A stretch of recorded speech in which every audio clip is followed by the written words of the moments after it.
Hi, I'm Dan Danford. We're working with Dad's Divorce to create a series of podcasts on financial issues for our viewers. And we typically use a question that's been submitted to us by someone who's been on the website. So the one today is about health insurance and a job. I own a small service business. I do IT and computer maintenance work, and I believe that there is a possibility of a full-time job with benefits near on the horizon.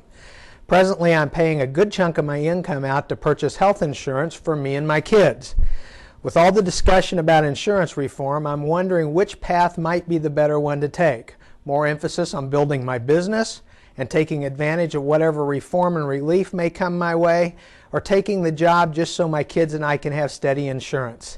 Is this going to be a deal maker or a deal breaker?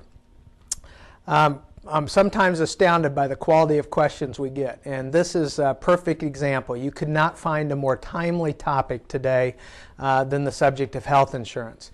And I truly believe that one of the issues in the whole debate is the issue of whether or not you get insurance from an employer or whether you provide it yourself. Most health insurance in this country actually comes from employers, and yet it creates dilemmas just like this one. And that is, am I better off working for somebody else and taking the health insurance, or am I better off working hard to build and develop a company of my own? I see a couple of issues that you need to think about.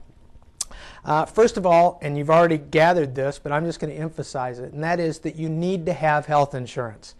Okay? It really is not plausible, especially with children involved, to go without health insurance. So one way or another, you're going to have to cover that cost.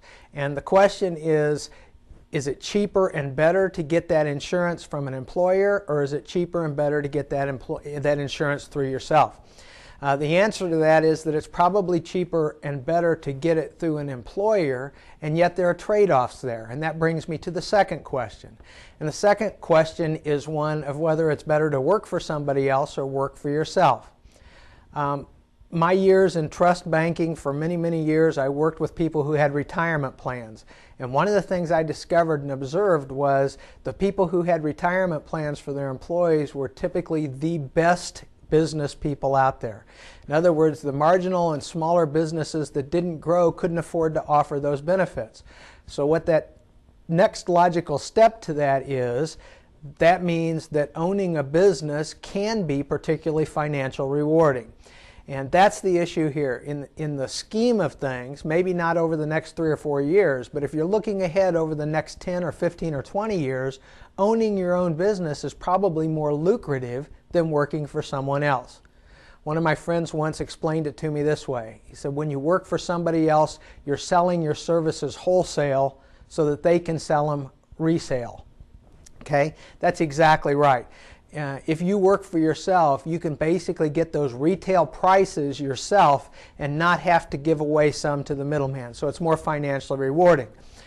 Of course, the issue is, can you make it on your own long enough as a business to pay for those health insurance and other costs in order to get the things that you need until the business becomes more lucrative?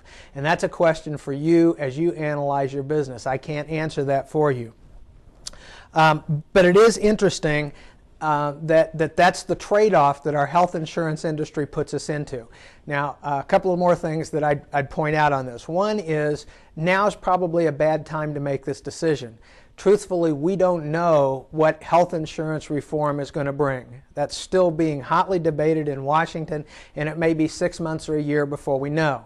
So this might be a good time to just kind of sit back, keep doing what you're doing, and then wait until we see the final platform, the final picture of health insurance reform, and then decide which way is better to go. And the last thing I'd add, and it fits together with that nicely, is the potential of, could you do both?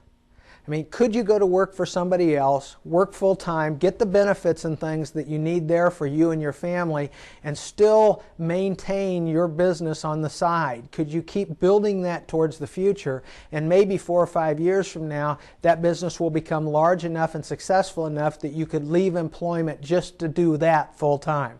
And of course, by then, the health insurance picture may be clearer.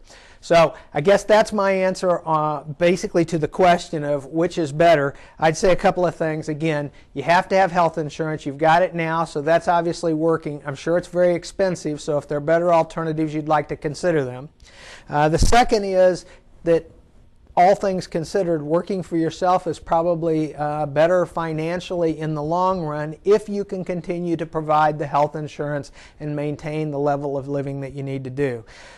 Third, now is maybe not the best time to decide. Let's sit back for 6 months or a year and see what health care reform brings to you, and then make a final decision. And then the last thing, is there a potential way that you could do both? Because if there's a way you could do both, that might be the best of both worlds, at least in the short term. Again, we appreciate the question very much. I hope my explanations have been helpful as you try to figure out what's the best thing to do there. Just keep watching the website for our next podcast, Money Made Easy. This is Dan Danford for Dad's Divorce.